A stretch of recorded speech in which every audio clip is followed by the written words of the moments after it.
નમસ્કાર વિદ્યાર્થી મિત્રો, કેમ છો બધા? મજામાં ને? આપણે ઉત્તર ભારતના રાજપૂત રાજાઓ વિશે જાણ્યું હતું. ઈસવીસન 8મી સદીમાં જેમ ઉત્તર ભારતના રાજપૂત રાજાઓ થઈ ગયા, તે જ રીતે દક્ષિણ ભારતમાં પણ નાના મોટા રાજપૂત રાજ્યવંશો હતા. મધ્ય યુગ દરમિયાન દક્ષિણ ભારતમાં જે રાજ્યવંશોનો ઉદય થયો તેના વિશે આજે આપણે વિશેષ જાણીએ. દક્ષિણ ભારતના રાજ્યો. નર્મદા નદીની દક્ષિણમાં આવેલા રાજ્યોને દક્ષિણ ભારતના રાજ્યો તરીકે ઓળખવામાં આવે છે. એટલે કે ભારતમાં જ્યાં નર્મદા નદી છે અને નર્મદા નદીના દક્ષિણ વિસ્તારમાં જે રાજ્યોનો ઉદય થયો છે એ દક્ષિણ ભારતના રાજ્યો હતા, જેમાં ચાલુક્ય વંશ, રાષ્ટ્રકૂટો, પલ્લવ વંશ, ચોલ વંશ, પાંડ્ય વંશ અને ચેર વંશ જેવા રાજ્યવંશો અસ્તિત્વમાં આવ્યા હતા. ચાલુક્ય વંશ. આ વંશનો પ્રથમ રાજા જયસિંહ હતો. પુલકેશી પ્રથમે ઈસવીસન 540માં વાતાપીને રાજધાની બનાવી અને અલગ સ્વતંત્ર રાજ્ય સ્થાપ્યું હતું. એટલે કે પુલકેશી પ્રથમે આ ચાલુક્ય વંશના શાસકે વાતાપી એટલે કે બાદામી એટલે કે વર્તમાન કર્ણાટક પ્રદેશ ને રાજધાની બનાવી હતી. એટલે આ વાતાપીના ચાલુક્ય વંશના રાજાઓ તરીકે ઓળખવામાં આવે છે. જેમાં પુલકેશી પ્રથમ એ બળવાન રાજા હતો. ત્યાર પછી તેનો પુત્ર કીર્તિવર્મા ગાદી પર આવ્યો. ત્યારબાદ તેનો ભાઈ મંગલેશ ગાદી પર આવ્યો અને ત્યાર પછી પુલકેશી બીજો એ વાતાપીની ગાદીએ આવ્યો હતો. ચાલુક્ય વંશમાં કીર્તિવર્મા, પુલકેશી પ્રથમ, પુલકેશી બીજો જેવા મહત્વના શાસકો થઈ ગયા હતા. પુલકેશી બીજો વીર હતો, તેમ તે કળાનો પણ શોખીન હતો. તેના સમયમાં વાતાપી અને ધારાપુરીની ગુફાઓ નિર્માણ પામી હતી. અજંતાની ગુફાના કેટલાક જગમશહૂર ભીંતચિત્રો એ વખતે બન્યા હતા. હ્યુએન ત્સાંગ હિન્દમાં એટલે કે ભારતમાં ફરતો ફરતો દક્ષિણમાં પુલકેશી બીજાના દરબારમાં ગયેલો અને પુલકેશી બીજાના દરબારના વૈભવના ખૂબ વખાણ કર્યા છે. આ રાજપૂત રાજાઓ હિન્દુ ધર્મના ઉપાસકો તો હતા અને એ સમયે બૌદ્ધ ધર્મનો પ્રભાવ ધીમો પડ્યો હતો અને જૈન ધર્મની એક શાખા અસ્તિત્વમાં આવી હતી. એટલે કે જૈન ધર્મની એક શાખા દિગંબરનો પ્રભાવ વધ્યો હતો. હર્ષ અને પુલકેશી બીજો સમકાલીન રાજા હતા. હર્ષવર્ધન અમુક યુદ્ધો પછી મન વાળીને બેસી ગયો, પરંતુ પુલકેશી એ કરી શક્યો નહીં. પરિણામે કાંચીવરમના પલ્લવ વંશના રાજા સાથે યુદ્ધમાં લડતા લડતા પુલકેશી બીજાનું અવસાન થાય છે. પુલકેશી બીજાએ વાતાપીને સુંદર નગરી બનાવી હતી અને પુલકેશી બીજો એ વિવિધ રાજ્યો સાથે ચડાઈ કરતા કરતા નર્મદા નદીના કિનારે રાજા હર્ષવર્ધન સાથે પણ યુદ્ધ થયેલું. આ રીતે પુલકેશી બીજો વિવિધ યુદ્ધ કરતો હતો અને કાંચીના પલ્લવ વંશના રાજા સાથે યુદ્ધ કરતા કરતા તેનું અવસાન થયેલું. વેંગીના ચાલુક્યો એટલે કે કૃષ્ણા અને ગોદાવરી નદીના વચ્ચેનો જે પ્રદેશ હતો ત્યાં જે ચાલુક્ય વંશના જે શાસકો થઈ ગયા તે વેંગીના ચાલુક્ય તરીકે ઓળખાય છે. એટલે કે તેમની રાજધાની વેંગી પ્રદેશ રાખ્યો હોવાથી તે વેંગીના ચાલુક્ય તરીકે ઓળખાય છે, જેનો સ્થાપક વિષ્ણુવર્ધન હતા. વાતાપીના ચાલુક્યો અને વેંગીના ચાલુક્યોની જેમ ચાલુક્ય વંશની બીજી એક શાખા પણ અસ્તિત્વમાં આવી હતી, જે કલ્યાણીના ચાલુક્ય તરીકે ઓળખાય છે. રાષ્ટ્રકૂટ વંશ. રાષ્ટ્રકૂટ એટલે રાષ્ટ્ર કે પ્રાંતનો વડો અધિકારી. આ વંશનો સૌપ્રથમ રાજા ઇન્દ્ર પ્રથમ હતો. આ વંશના શાસકોમાં સૌથી વધુ શક્તિશાળી શાસક એટલે કે ગોવિંદ ત્રીજો હતો. આ સમયમાં યાદવ વંશના રાજ્યો પણ અસ્તિત્વ ધરાવતા હતા, જેમાં દેવગિરી અને દ્વાર સમુદ્ર નામના બે રાજ્યો અસ્તિત્વમાં આવ્યા હતા. યાદવોનું શાસન દેવગિરીમાં હતું અને તેમની રાજધાની દેવગિરી એટલે કે દૌલતાબાદ હતી.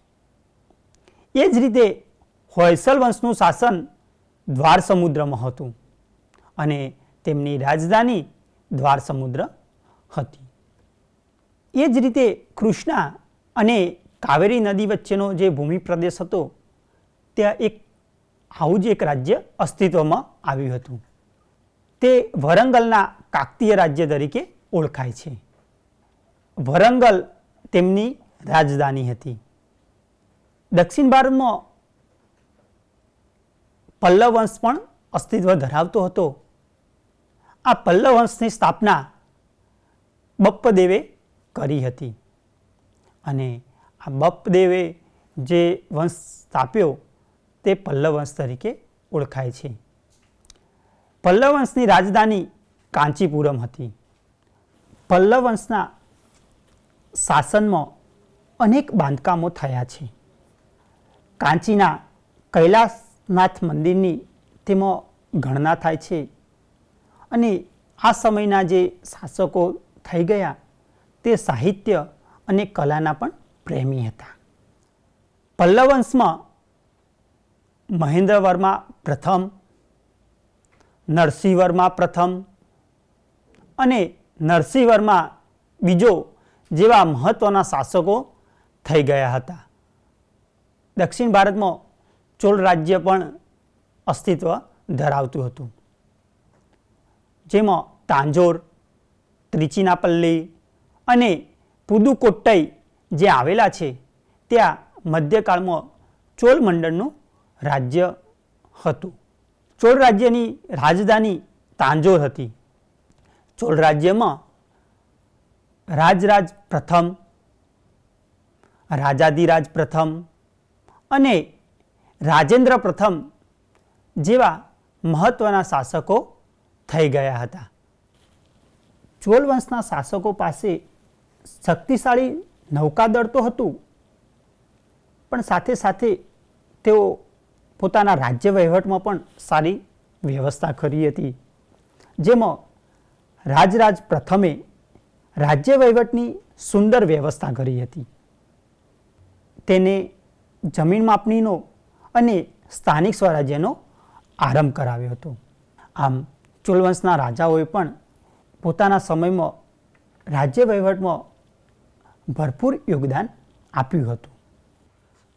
ચોલ વંશના શાસકોએ સિલોન એટલે કે લંકા ઉપર પણ ચડાઈ કરી હતી.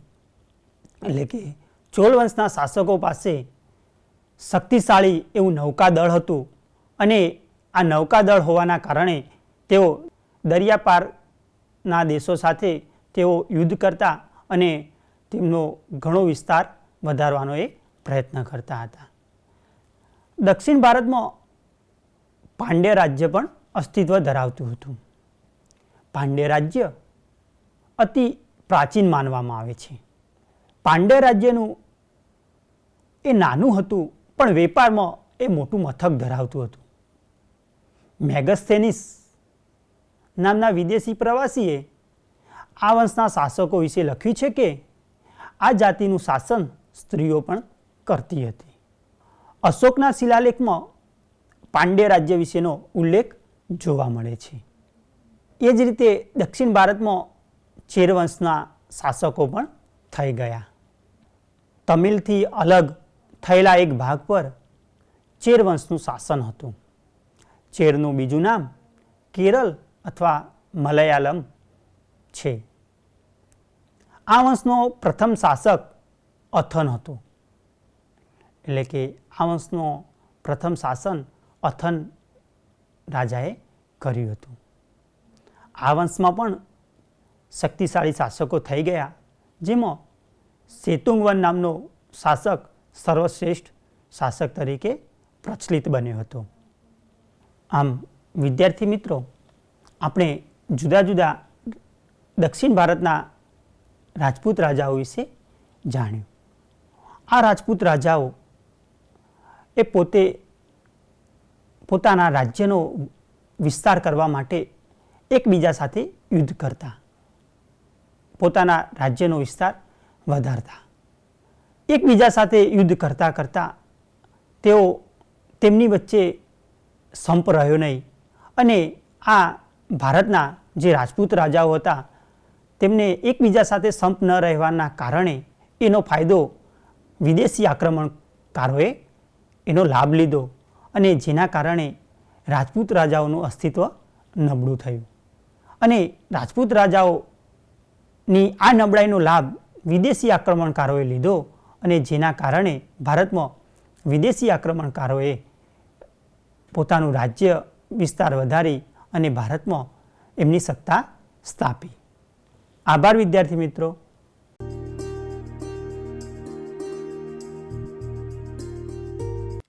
Hello friends, welcome to the English class. How are you all? મજામાં ને? This is Motu's diary. Motu, the elephant. Do you remember Motu? Yes, you are right. આ એ જ મોટું છે, છોટુનો friend. We studied about Motu in our 6th standard. I have some photographs of Motu. Let's watch it. Motu is working.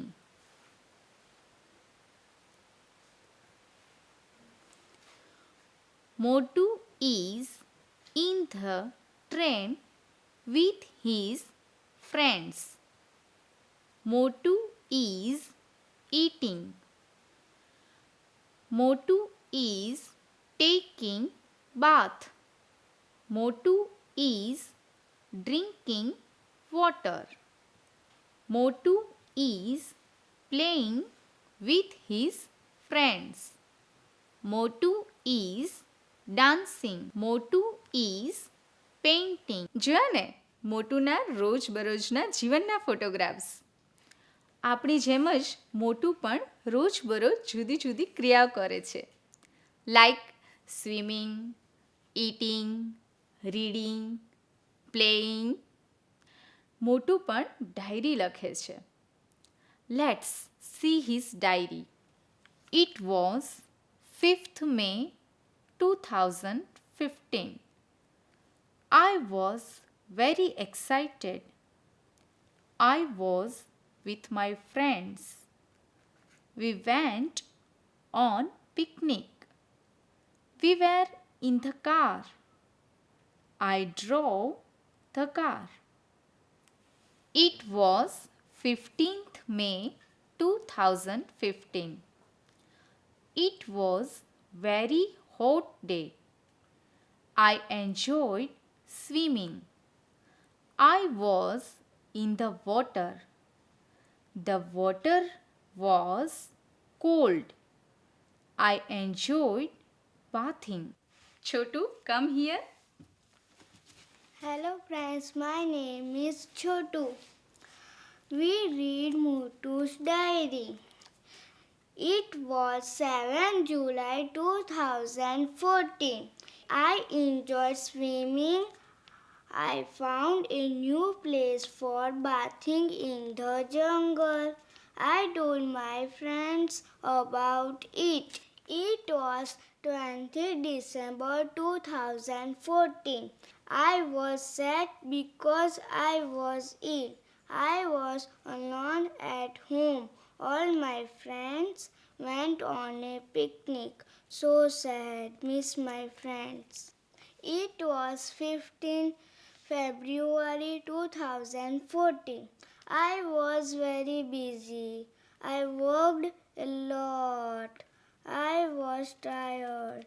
I ate 100 bananas. Open your textbook, page number 4 and activity number 4. સોહનને તેના જીવનમાં બનતી ઘટનાઓના ચિત્રો દોરવાનો શોખ છે. તેણે દોરેલા ચિત્રો અને મોહનને કહેલા વાક્યો તેની ડાયરીના પાનામાંથી વાંચો. These are Sohan's diary pages. Let's read the diary pages. 6th January 2012 Friday. It was 6th January 2012. It was my birthday. My father bought a bicycle for me. 11th February 2012 Saturday. I took part in bicycle race. I won the second prize. I also won this trophy. Let's meet Mohan. Mohan will read Sohan's diary pages. Please, Mohan, come here. It was 6th January 2012. It was my birthday. My father bought a bicycle for me. It was 11th February 2012, Saturday. I took part in bicycle race. I won the second prize. I also won this trophy. It was 4th May 2012, Friday. Look at this picture. This is SSG Hospital. I had an accident. I was in the hospital for 3 days. Let's join the sentences with their picture. Look at these pictures. There are 3 pictures. This is first picture. In this picture, this is Sohan. Sohan has a bicycle. This is second picture. Sohan has a trophy. Guess what happened to him? Right. He won the trophy. Look at this picture. This is Sohan. But what happened to him? Yes, you are right. He is in the hospital. He is injured. Let's match the sentences with its appropriate picture. Look at these sentences. Look at this picture. This is SSG Hospital. I had an accident. I was in the hospital for 3 days. Now guess which picture is appropriate for these sentences. Let's see. Here is SSG Hospital. In 3 pictures, here is SSG hospital. અહીંયા પણ એક્સિડન્ટની વાત છે. તમે જોઈ શકો છો ક્યાં એક્સિડન્ટની event છે? Yes, you are right. In the 3rd picture. So, this picture is appropriate for these sentences. Let's match them. ચાલો તો હવે બીજા વાક્યોને પણ તેના એપ્રોપ્રિએટ પિક્ચર સાથે જોડીએ. It was 6th January 2012. It was my birthday. My father bought a bicycle for me. અહીં જુઓ, આ બે ચિત્રોમાંથી કયું ચિત્ર એપ્રોપ્રિએટ છે આ સેન્ટેન્સીસ માટે? આ પિક્ચરમાં બાઇસિકલ છે, આ પિક્ચરમાં પણ છે. અહીંયા ટ્રોફી છે, અહીંયા ટ્રોફી છે.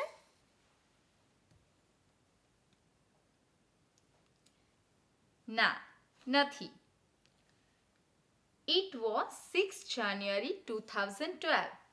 It was my birthday. My father bought a bicycle for me.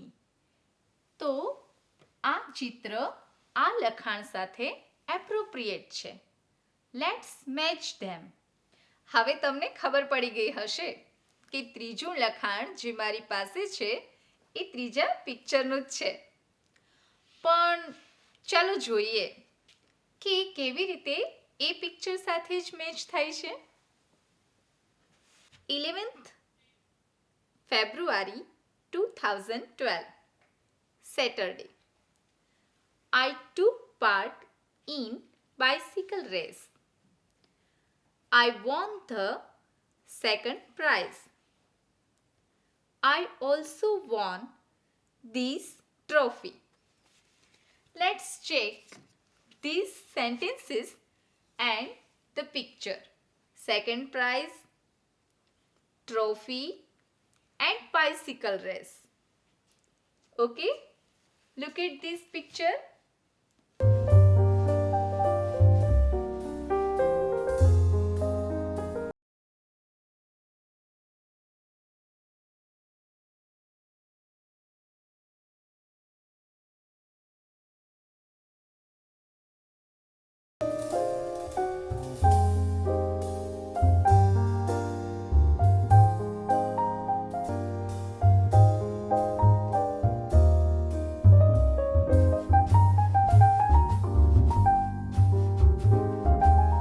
I was very busy. There were many patients at my clinic. Whose diary page is this? Come on, try to guess. Here are the options. Is it of a painter? Come on, think, children. Whose diary page is this? Is it of a doctor?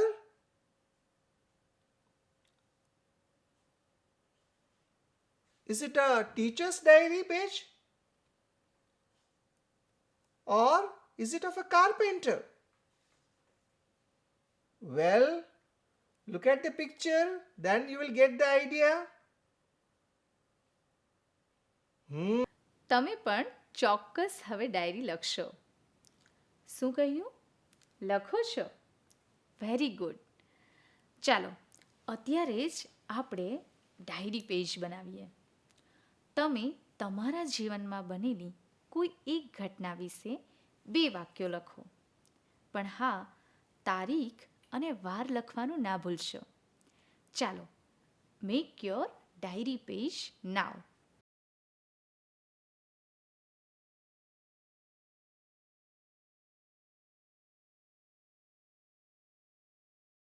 Write your diary and read it in your prayer assembly. આ માટે અહીં તમને એક format બતાવવામાં આવે છે. તો જોઈ લઈએ આ format. Look at your screen.